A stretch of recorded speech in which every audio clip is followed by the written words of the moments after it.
Yeah. Thanks, sir. How long?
Public hearing that we will go ahead and get started. And so we'll call to order. Of note is that Tracy Bailey and Jeff Lombrick are, you threw me off by being in, I was like, is Jeff here? No, Jeff's a lot smaller. I sit over there by myself. So Jeff Lombrick and Tracy Bailey are not here. All other members are present. So if all those able will rise and uncover for the pledge. Adam, will you lead us? Pledge allegiance to the flag of the United States of America and to the republic for which it stands, one nation, under God, indivisible, with liberty and justice for all. All right, thank you, and we'll turn it over to Mr. Yancey. Thank you, Dr. Miller. In your packet and on the screen, you have the 2025 budget overview. On the first slide is a summary of our funds and what we'll be publicly asking for. The education fund is going to be at $26,900,000. The operations fund is going to be at $14,921,632, and then the debt service is $7,265,448, and then the pension debt is $80,844, and then our rainy day fund is at $2.5 million. These are the accounts that we'll submit on Gateway. It goes through the process of the budget. The next slide shows the breakdown of our funding. As you can see, the education fund is the majority of our expenses, and that's at 52.6%. As you can see, the debt is only at 12.1%, and then, of course, the rainy day fund is 4.9%. The neat thing about this slide, the pension will be paid off in December, so there will be no pension bonds anymore. On the next slide is the rainy day fund is at 2.5. That's approved by the board for expenditures. So during the year, if you need to use that money, the board has the right to move any of that money of $2.5 million to any fund you would like. We just would do it during. And is the 2.5 an increase from last year that you mentioned, or is it the same? It is the same on appropriations. On appropriations. on appropriations. That's, the board has that right to move that money when, well, you can have a reappropriation hearing, and you can take any money you want, and you can reappropriate it by hearing. The education fund is paid, of course, from the ADM based on how our tuition support from the state. On February of 2024, our ADM, we were 3,517 students. The count per student is $7,213.38 for the fall of 2025. And of course, this formula is set by the state of Indiana. Out of this fund, of course, we pay all of our teachers and staff salaries and benefits. Of course, the fine art allowance, your library and classes for supplies. Also, your books are paid out of this, even though we're supposed to get funds from the state in October for last year's books, but it won't cover what we spend on books. So, and we do transfer up to, in operations, 15%. That is the max by state law that we can transfer to the operations fund from the education fund. And that is our largest fund that we have in our budget. Can I jump in real fast? Yeah. Going back to your summary of funds, one of the ones that you're proposing, is there a percentage increase from last year? Is this, how does this compare to last year's budget? How we budget, for example, the education fund, that was based on a projection of student enrollment, and we projected it at 50 below. So right now, we're above that, so that helps that fund, so we'll probably receive more money than what's being budgeted there, but that's a good thing. But they're very conservative numbers, because as we break this down in the operations fund, it's all based on tax rate that we submit. And after you vote on it on Thursday of next week, we submit it to the local government of finance, and then they go through and usually tweak it. And then we get the fund back about January of what we're going to be able to spend for that year. Okay. And the neat thing here at North Lawrence, we've hit it pretty close.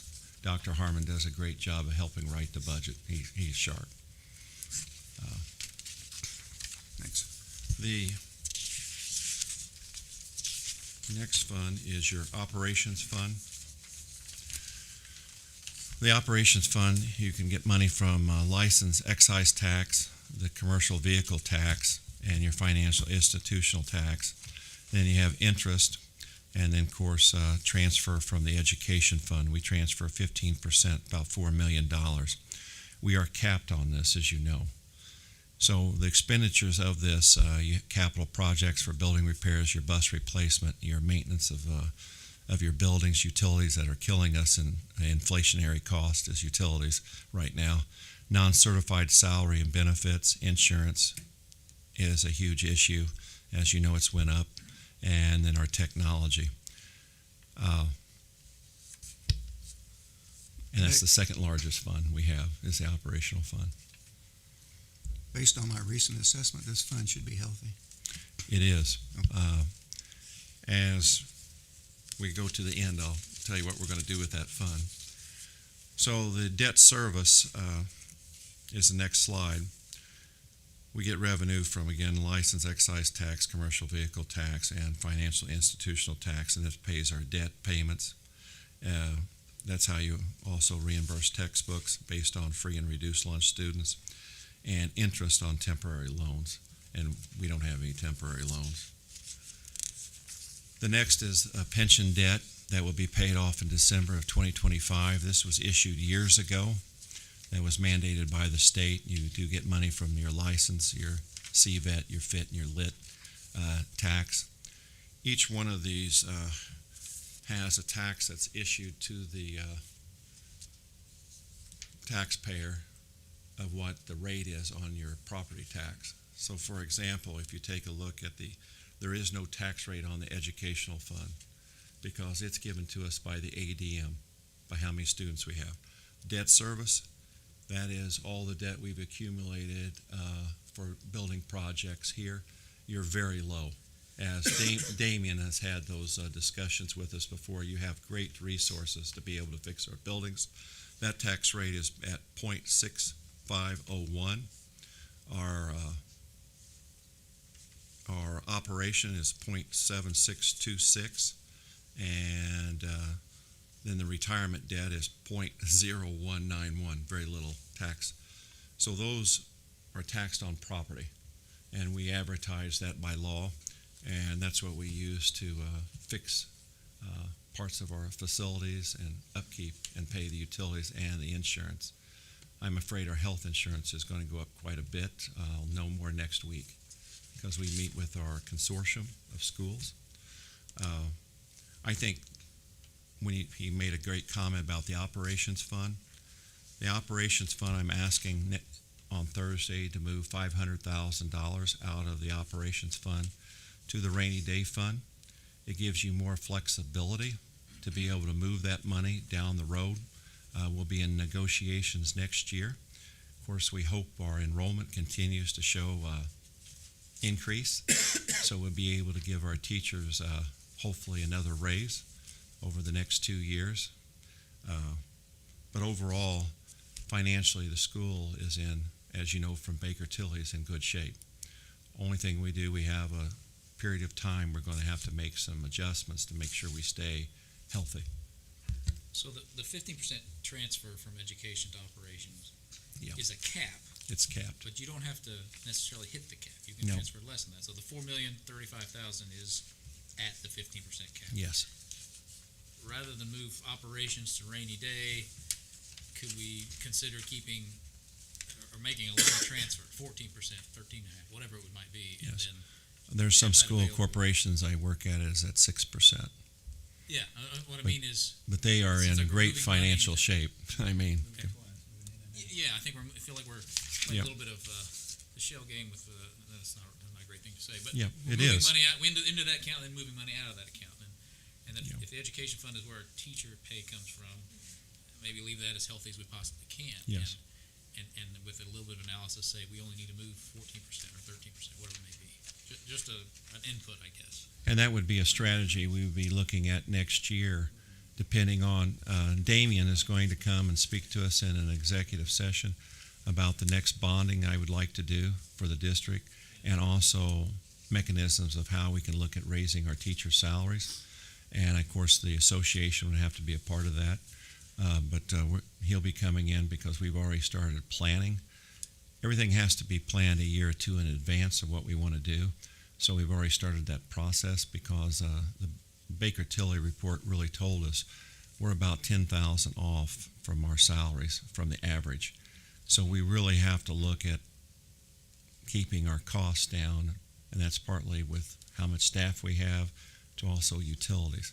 And that's why I think we have to look at some energy savings that we can do. Yeah, and I think we were at close to, but not to, the 60% has to be spent on teacher salaries. We're right at it. After the next raise we do, we won't have a problem with that rule.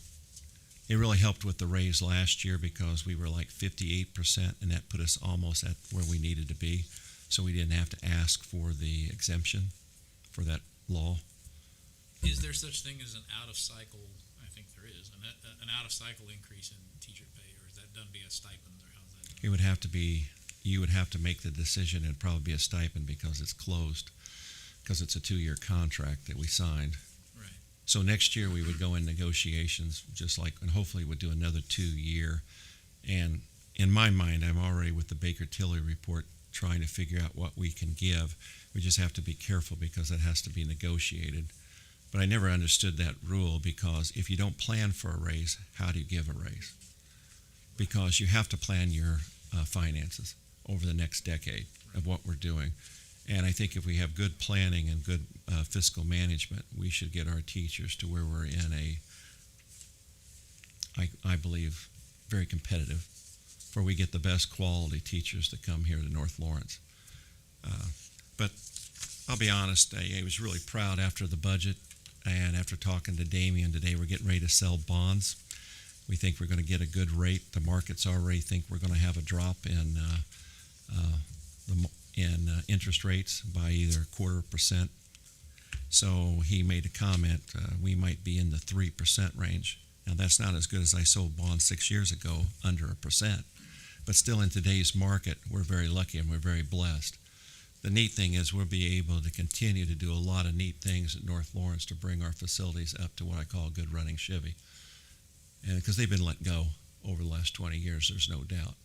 And part of this is you can look at the pictures of what's just been done here in our schools, not only a few cosmetics, but some major equipment that's been done over the last few years. So we got to continue this process and keep the tax rate without going up. And that's the goal, not to raise the tax rate. And North Lawrence has done a great job over the years of keeping their debt very well managed. You pay, as you can see on that budget, we pay $7 million a year. I mean, we're already paying down the debt that we haven't totally spent, because it takes years after we allocate the money getting those projects done. And then when we finish the 2022 bond, I will have a list of everything we've done, and I will submit it to the board for you can see where every penny was spent. And then the 2024, when we finish it, I'll have everything earmarked to the board. They know exactly where that money has been spent when it's done. So we have a 3-year window to spend that money.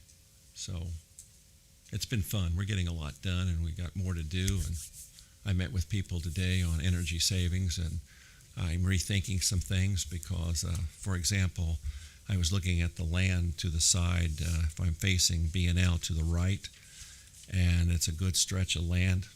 And I was thinking that would be a great place to put solar. But in 10 years, if you ever wanted to build a middle school, because your middle school is over 100 years old, that is a prime piece of property to put a middle school. Would it be wise to put solar there? That would be locking that land up for 25 years. We own a lot of land here at North Lawrence. I don't think you want to go out and buy some more land. So I think we have to protect that piece of property. It's a very nice looking piece of property. For the next board in 10 years might want to do something there. So I'm trying to find another place possibly to put some solar that would be reasonable. So we have about 6 months before we really make a decision on an energy savings, but we really want to think out what we will do in 10 years so we don't handicap the board in 10 years.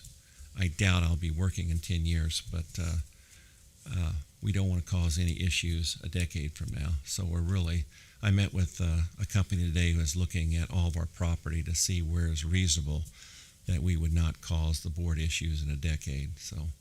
But the ultimate decision, we'll give you examples, and then we'll meet and decide where we want to spend the money. And then the next piece, you have the capital projects budget plan in your packet. That's online. We have to submit that. We're asking for $1,115,000 for some capital projects items. Of course, that doesn't mean they have to be spent because there's emergencies. For example, the elevator went out in one of our buildings. It's going to have to be repaired. They don't make the parts anymore. It's going to cost about $120,000 to fix that. So that money has to come from somewhere, so it has to go into the budget or one of the bonds. I'm thinking about taking it out of one of the bonds because we manage the money very well. The next sheet you have is your school replacement plan. We're planning on doing this. When you buy buses, and we still haven't got the buses we bought over a year ago, I'm hoping by October we're going to get those buses because we need them. That's 13 of them. We've already paid for a year ago. But we would look what you do at the end of the budget cycle. You would take a look at your operations, and if we have the money in there, we would then buy the buses that's been allocated here. But you have to keep some money back just in case of emergencies would occur. So your bus replacement, you always wait until towards the end of the cycle, and if we haven't spent that money on an emergency, we would buy those buses. In the past, they had the plan, they never bought the buses. That's why we had to use the GO bonds to bring up and buy 13, because we had an aging fleet that we had to fix. So if we could buy 2 to 3 buses a year, your fleet's going to be in great shape in about 5 years. You have 51 buses. 13 will be brand new. You still have half that are getting close to their life. That means they have to have 2 years, they have to be inspected 2 times a year. So we've really increased the fleet, I think, quality when we get these buses, and then we'll keep trying to keep the buses in good shape, especially with warnings, because that reduces our cost to have to fix something if it has a warning. So, any questions? Or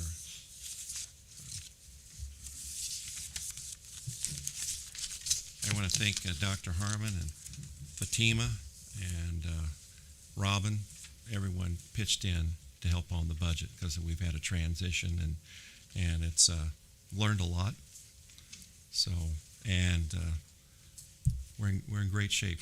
We got some exciting things we can do in the next few years. So any questions from board members before we adjourn? Again, the only comment is if there's a way to find to pay the teachers more and make that delta up, then we should explore all options, even if it's out of cycle. Yeah. Thank you. All right. Do I need to do like the motion to adjourn and the whole thing? Okay. I would enter. All right. Do we have a second? Second. All right. Mr. Parsley seconds. Any discussion? All those in favor signify by saying aye. Aye. Any opposed? All right. We're adjourned. Thank you. Also in your packet is the survey results, so you can